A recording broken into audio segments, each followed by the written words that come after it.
my name is Christopher, and today I'll be giving you some tips on how to play Gavotte, the last piece in Suzuki Book 1.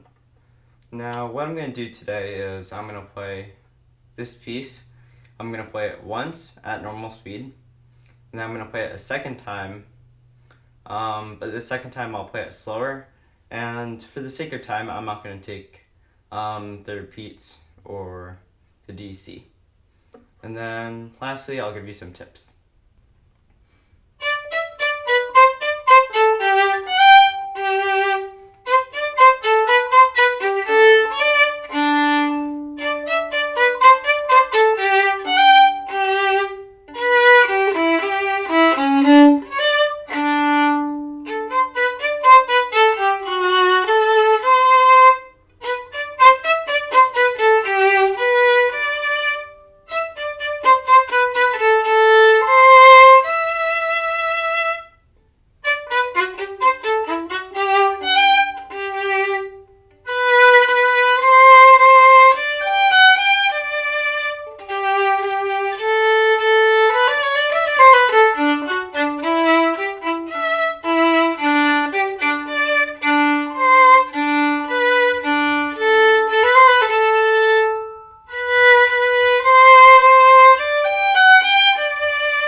Next are some tips. Firstly, I want to address measure 20, in my opinion, one of the more difficult measures in this piece. Now, let's take a look at how to play these 16th notes cleanly. So we start out with a B on the A string, that's the first finger. So, B, next note is a D. It's a third finger on the A string, so we're just going to play our third finger. And remember, we're holding our first finger down. Our first finger is staying down. Next we have a C sharp, and our C sharp and our D, they're very close together. So if you look at my second finger and my third finger, there's very little space in between. So 3. And then we're going to lift up our 3 and we have our 2. So we're placing our third finger back down again, close to our 2. And next, we have an E, which is a fourth finger. But the thing is, before we play this fourth finger, we want to lift up our 2.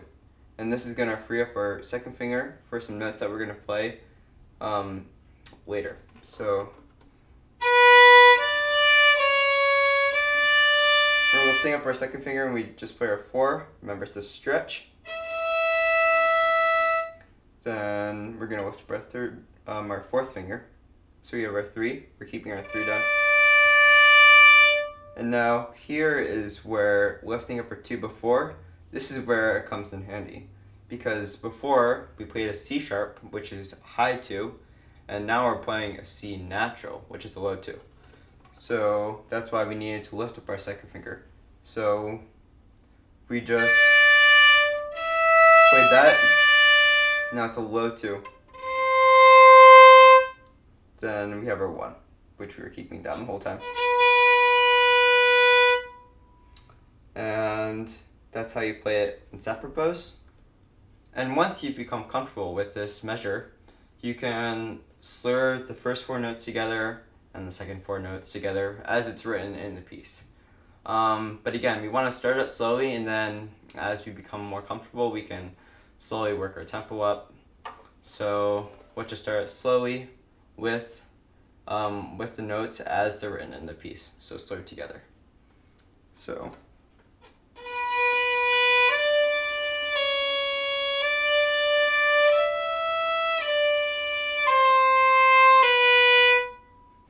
Secondly, I want to address the grace notes in this piece. So I'm talking about measure 2 and the last measure of the second line. And so I'm going to go directly to measure 2. And so that's a third finger on the D string set to G. So we have third finger. And after we play this G, we want to have a short space in between this G and the grace note. And during the short space that we have, we want to be prepping our first finger for the grace note. And so what I mean by that is we want to be moving our first finger and placing it on the E string so we can play that F sharp for the grace note. So we want to do that during the space. So then we're prepping our first finger, placing it down for the F sharp for the grace note. And then we play the grace note, and we want to come off the string, and then we need to move our finger back for the G, our third finger. And when you land, we don't want to come down with a crash, but we want it to sound nice. So.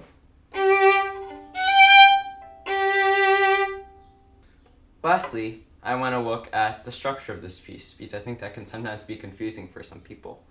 So I'm just going to walk you through of what playing through this piece would look like. So we're at measure 1, we play, and then when we get to the repeat bar, at the end of measure 8, what we're going to do is we're going to go back to the beginning, to the first measure, we play. When we get to the repeat bar again, this time at measure 8, we're just going to pass right through it, go to 9, 10, 11, so and so on. Then, when we reach this word, fine, we just go past this fine the first time. When we go to this fine the second time, we're going to stop. So we go past the fine, and then we reach measure 17, we play. Then at the end of measure 24, we see the repeat sign again. So we're going to go back to measure 17. We're going to play. We pass measure 24. We go to measure 25, and we play. When we get to the repeat bar, at the very end of the piece, we're going to go back to measure 25. We're going to play, and then we go to the end of the piece again. But if you look, there's something that says DC al fine. And when you see that, we're going to go to the top, to the head, and we're going to go play the first measure. We're going to play. And then when we get to measure 8, we're going to skip the repeat bar this time. Then we're going to go measure 9, 10, 11, 12. And then we're going to play until we reach the fine. And then when we reach the fine, we're going to stop. And that's it. I hope you enjoyed today's video. As you know, there's a lot in this piece. It's not an easy piece. If you have anything that I didn't go over in today's video and you would like me to go over, then just reach out and I'll try to help you with that. And I'll see you next time.